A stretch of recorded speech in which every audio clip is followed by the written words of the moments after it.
Good morning students. आज हम अपनी रचनात्मक व्याकरण पुस्तक में पाठ 4 के अभ्यास कार्य को करेंगे। तो सभी बच्चे पेज नंबर 17 पर दिए गए अभ्यास कार्य को खोलेंगे और यहाँ पर आज की डेट यानी 12.5.20 लिखेंगे और उसके नीचे क यानी कक्षा कार्य लिखेंगे। दिए गए वर्ण के बाद आने वाले व्यंजन लिखो। बच्चों, यहाँ पर कुछ व्यंजन दिए गए हैं और हमें इन व्यंजनों के बाद आने वाले व्यंजन को इस दिए गए रिक्त स्थान पर लिखना है। तो बताओ बच्चों, सबसे पहला व्यंजन कौन सा है? ग के बाद आता है घ, तो हम यहाँ पर घ लिखेंगे। अगला व्यंजन जो दिया गया है वो है च, तो च के बाद कौन सा व्यंजन आता है? छ, तो यहाँ पर हम छ लिखेंगे।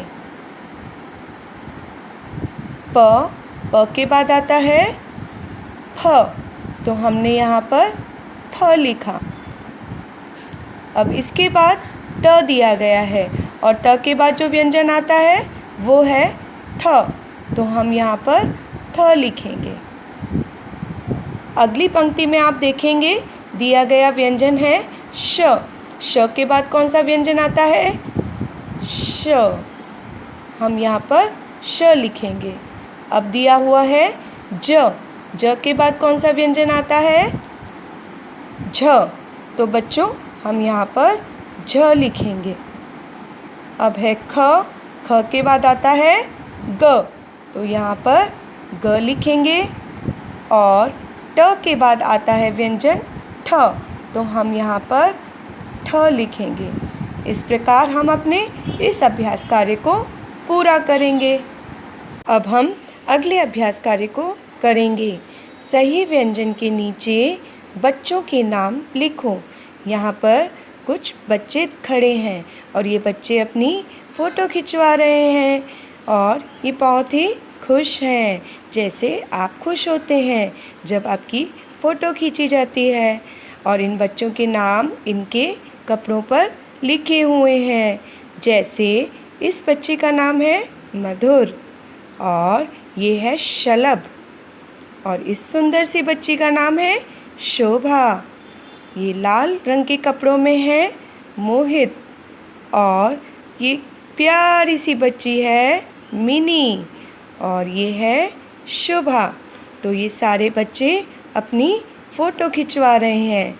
अब हमारे नाम में श है, तो यहाँ पर जिन बच्चों के नाम श व्यंजन से शुरू हो रहे हैं हमें उन बच्चों के नाम यहाँ पर लिखने हैं। तो सबसे पहले हम देखते हैं, पहला नाम है शलभ, तो इसका नाम शुरू होता है व्यंजन श से, इसलिए शलभ का नाम यहाँ पर लिखा गया है। अब अगला नाम जो श व्यंजन से शुरू होता है वो है शोभा, तो हम यहाँ पर शोभा लिखेंगे। इस प्रकार हमने शोभा लिखा। अब तीसरा नाम जो कि श से शुरू हो रहा है वो है शुभा, तो हम यहाँ पर शुभा लिखेंगे। इस प्रकार हमने नाम शुभा लिखा। अब हमारे नाम में म है, तो यहाँ पर दिए गए नामों में उस बच्चे का नाम हमें लिखना है जो कि म व्यंजन से शुरू होता है। तो यहाँ पर सबसे पहले हम देखेंगे मिनी, और मिनी का नाम शुरू होता है व्यंजन म से, तो इसलिए यहाँ पर सबसे पहला नाम लिखा है मिनी। मिनी के अलावा यहाँ पर किस बच्चे का नाम म से शुरू हो रहा है? मधुर का नाम भी शुरू हो रहा है व्यंजन म से, तो हम यहाँ पर म से मधुर लिखेंगे। इस प्रकार हमने यहाँ पर मधुर लिखा। अब तीसरा नाम जो कि व्यंजन म से शुरू हो रहा है वो है मोहित। तो हम यहाँ पर दिए गए स्थान पर लिखेंगे मोहित। इस प्रकार हमने यहाँ पर मोहित लिखा और हमने अपना यह अभ्यास कार्य पूरा किया।